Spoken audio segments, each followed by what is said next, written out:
afternoon, Lions. I'm Bryndal Hoover. And I'm Arabella Gipp. And this is the Lions Roar.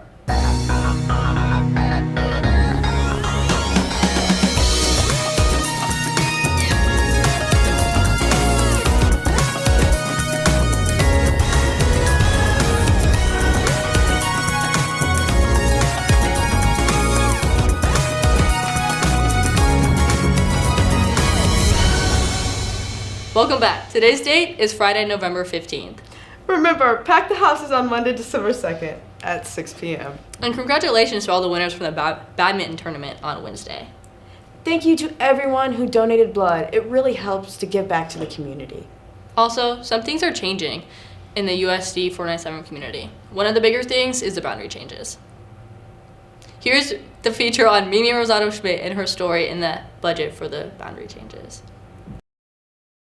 The school district has been discussing changes in high school boundaries. These changes affect who goes to what school depending on where you live. Mimi Rosado Schmidt, social media co-editor-in-chief for the LHS budget, recently put out an article covering the potential changes. So option one would be it's like a reverse L option. So the drawbacks of that are that it would basically just reverse a problem. If you look at the graphs that we put on the story, it's easy to see that it would just reverse the problem, so LHS would end up having about 200 more students in about 5 years. Another thing, looking at the demographics, option two, it would basically reverse the current demographics that we have. So right now, LHS has more Black students, we have more Hispanic students, we have more SES students. With option two, since they would be getting central, they would get all, the percentages would completely switch. And there's also the transportation issue that the board has looked at. So with option two, a student could live right next to LHS and they would go to Central, but then they would go to Free State for high school, which is pretty hard. Free State is growing and Lawrence High is decreasing. And I think some of the studies are out there with growth patterns going into the northwest part of town versus the southeast part of town. Our student body is going to be these kids coming in. So most likely seniors, they're not really going to be affected by these boundary changes, but we are, because we're going to see new kids coming in, and we don't really know who those new kids are yet because of these boundary changes. I think some of the goal is to kind of make that balance, making sure that we have enough students at different, the same locations, have the same process.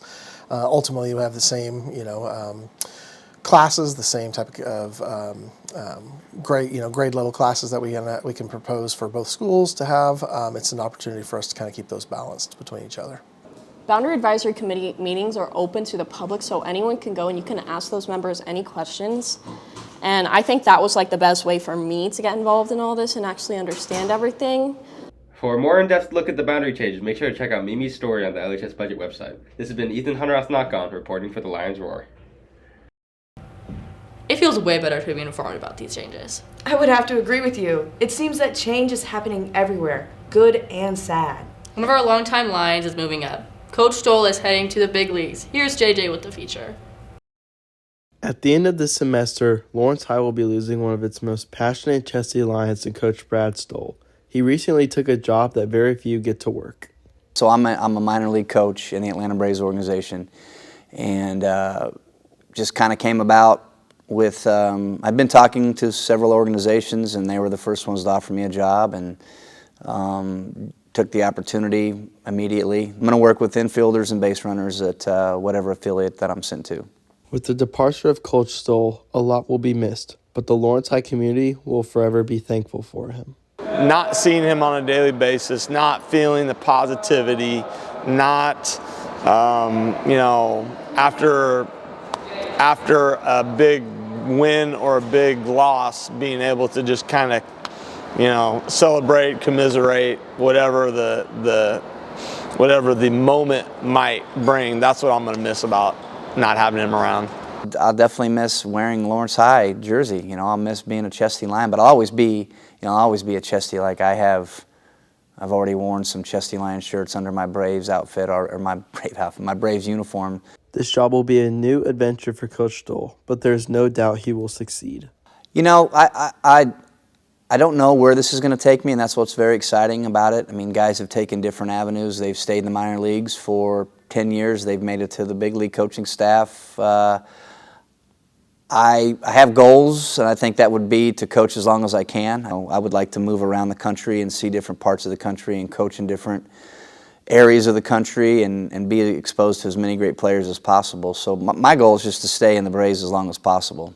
He's the best, one of the best people coaches out there. He's a people person.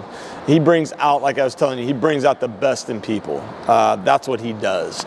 And so I have no doubt in my mind that that is why he's going to be really successful in professional baseball, because he is not transactional.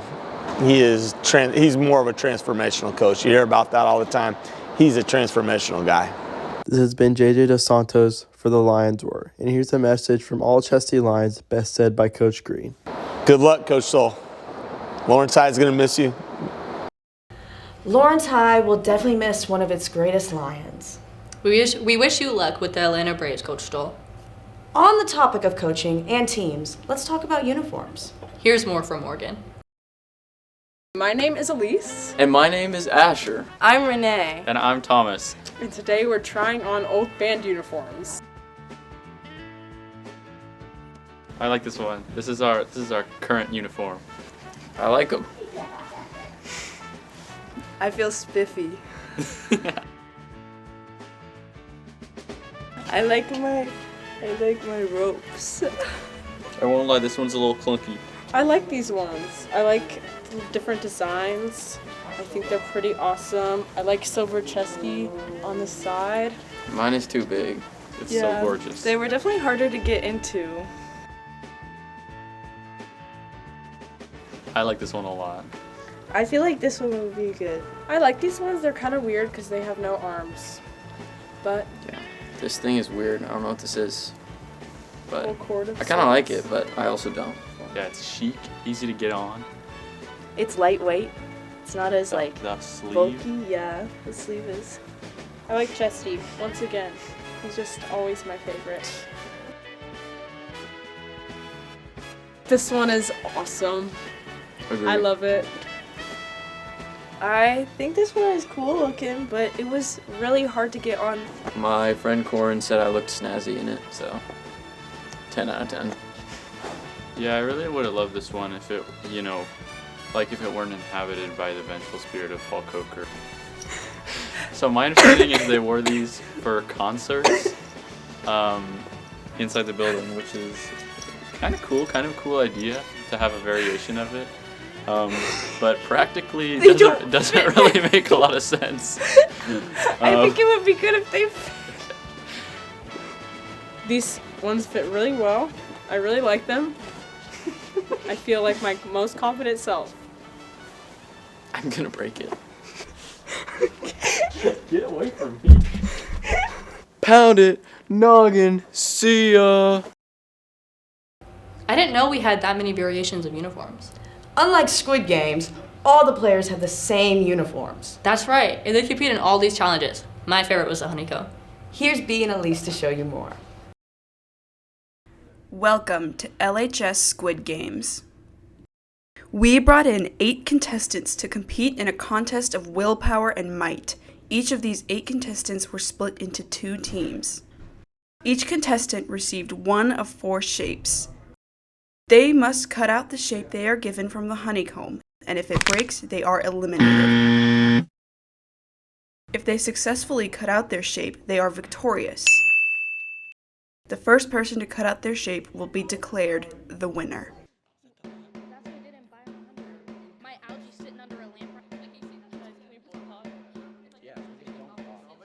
So each of you are getting a plate, and something is going to be placed on this plate in just a minute.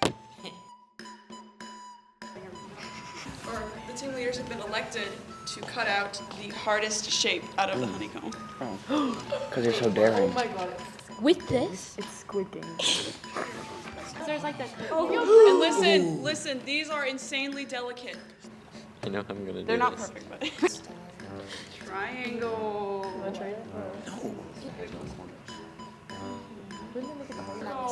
No, it's a duck. A duck? No, it's not. What do we got? Oh, What is star. it? Oh. You're dead. Star.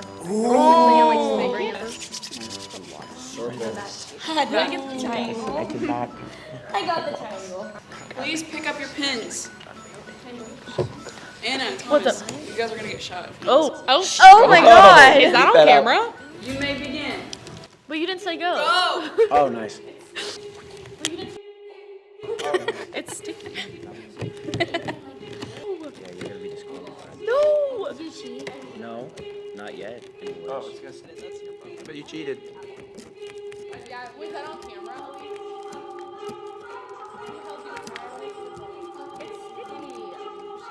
Please don't make me laugh. Burn a marshmallow in the campfire. See, look at these sheeple. They just think they could do it. I'm done. No! No! Guys, no cursing. Wait, what? Adult cheated. No, that freaks me or not.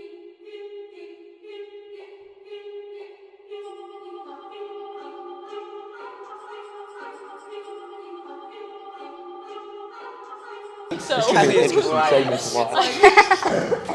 No! If I saw